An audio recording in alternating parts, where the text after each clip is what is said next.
السلام علیکم حسین، السلام علیکم شہداء کربلا۔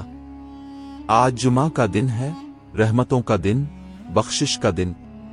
لیکن آج کا جمعہ عام جمعہ نہیں، آج پہلی محرم ہے، وہ دن جب شہادت کی خوشبو فضا میں گھلنے لگی تھی، جب کربلا کی مٹی پر تقدیر نے اپنا نوحہ لکھنا شروع کیا تھا، جب آسمان نے زمین کو پیغام بھیجا، غم حسین آنے والا ہے۔ محرم ہجری سال کا پہلا مہینہ، لیکن جہاں دنیا خوشی مناتی ہے نئے سال کی آمد پر، وہیں اہل دت کے چاہنے والوں کے لیے محرم غم کا مہینہ ہے۔ یہ وہ وقت ہے جب ہر دل پرسہ خانہ بن جاتا ہے، ہر زبان پر حسین، ہر آنکھ اشک بار، کیونکہ محرم کا چاند صرف رات کو نہیں چمکتا، یہ چاند کربلا کی خاک پر لہو سے لپٹا چمکتا ہے۔ یہ چاند اعلان کرتا ہے کہ ظلم کے خلاف قیام کا وقت آ گیا۔ آج کا دن جمعہ بھی ہے اور محرم بھی، ایک طرف خطب جمعہ کا دن، ایک طرف امام حسین کا آخری سفر۔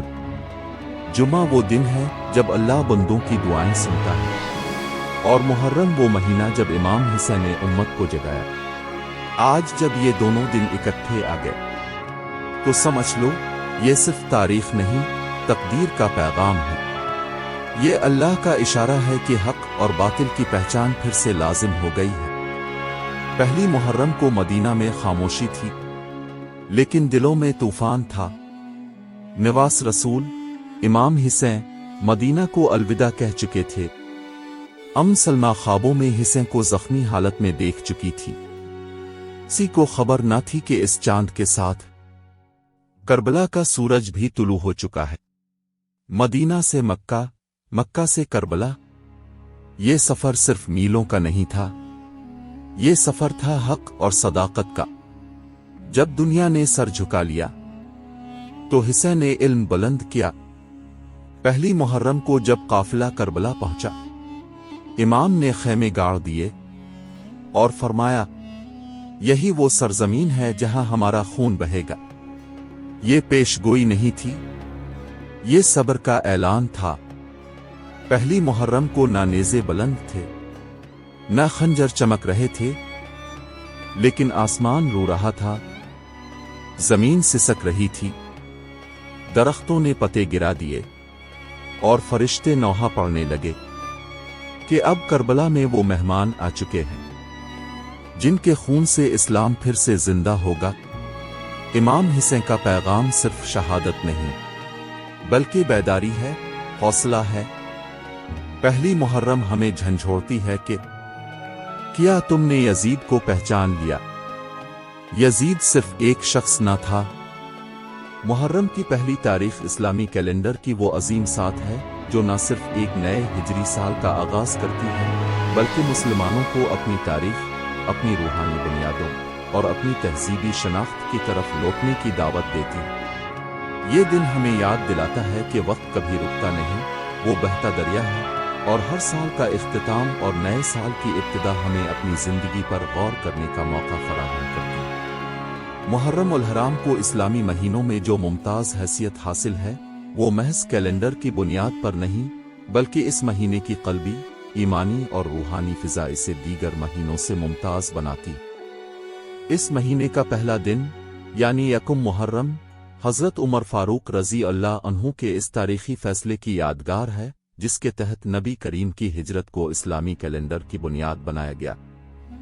ہجرت کا مفہوم صرف ایک مقام سے دوسرے مقام پر منتقلی نہیں، بلکہ یہ ایمان، عزم، قربانی، اللہ پر توکل اور دنیاوی جبر کے خلاف روحانی ہجرت کی علامت ہے۔ جب نبی کریم نے مدینہ کا سفر اختیار کیا تو آپ نے صرف اپنی جان نہیں بچائی، بلکہ امت کے لیے ایک ایسی نئی زندگی کی بنیاد رکھی جو قیامت تک کے لیے روشنی کا مینار بن گئی۔ محرم کی پہلی تاریخ ہمیں یہ بھی سکھاتی ہے کہ سال کا آغاز دعا، نیت کی اصلاح اور روحانی تجدید کے ساتھ ہونا چاہیے۔ ہمیں اپنے سابقہ سال کا جائزہ لینا چاہیے کہ ہم نے کیا کھویا، کیا پایا، اور آئندہ کے لیے کیا ارادہ رکھتے۔ یہی اصل ہجرت ہے کہ ہم گناہ سے توبہ کی طرف، نافرمانی سے اطاعت کی طرف، اور دنیا پرستی سے اللہ کی رضا کی طرف ہجرت کریں۔ محرم کو حرمت والا مہینہ کہا گیا ہے، یعنی اس مہینے میں ظلم، فتنہ، فساد اور جنگ و جدال سے بچنے کا حکم ہے۔ قرآن مجید میں اللہ تعالیٰ فرماتے ہیں، بے شک مہینوں کی تعداد اللہ کے نزدیک 12 ہے، ان میں سے 4 حرمت والے ہیں۔ سورۃ التوبہ 36۔ ان 4 مہینوں میں محرم سر فہرست ہے، جس کی فضیلت نبی کریم نے بھی بیان فرمائی، یہاں تک کہ آپ نے فرمایا کہ رمضان کے بعد سب سے افضل روزے محرم کے ہیں، اور اس مہینے کے روزے اللہ تعالیٰ کے نزدیک بہت محبوب ہیں۔ اس کے ساتھ ساتھ محرم کی پہلی تاریخ سے ہی حضرت امام حسین رضی اللہ عنہ کا وہ سفر شروع ہو چکا تھا جو بالآخر کربلا کے میدان میں عظیم قربانی پر منتج ہوا۔ اگرچہ 10 محرم کو یوم عاشورہ کے دن وہ عظیم واقعہ پیش آیا جس میں اہل رسول نے حق و صداقت کے لیے اپنے خون کا نذرانہ پیش کیا، لیکن یکم محرم سے ہی کربلا کی فضا تیار ہو رہی تھی۔ یہ دن ہمیں بتاتا ہے کہ حسینیت کی رائے یک دم نہیں بنتی، بلکہ صبر، استقلال، فہم اور مسلسل قربانی کا تقاضا کرتی ہے۔ حضرت حسین کا قافلہ جب محرم کے آغاز میں کربلا کی طرف رواں دواں تھا تو وہ صرف ایک زمینی سفر نہیں تھا، بلکہ وہ ایک فکری، روحانی اور انقلابی تحریک کی علامت تھا جو ہر دور کے مظلوم کے لیے چراغ رہا۔ یہی وجہ ہے کہ محرم کی پہلی تاریخ محض ایک معمولی دن نہیں، بلکہ یہ دن اہل ایمان کے لیے شعور، آگاہی، تجدید عہد اور باطن کی صفائی کا ذریعہ ہونا چاہیے۔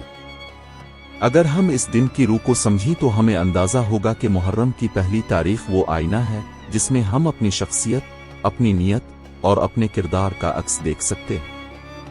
ہمیں اس دن کو صرف تقوامی تبدیلی نہ سمجھنا چاہیے، بلکہ یہ دن ہمارے دلوں، دماغوں، گھروں، خاندانوں اور معاشروں میں تبدیلی لانے کی تحریک ہونا چاہیے۔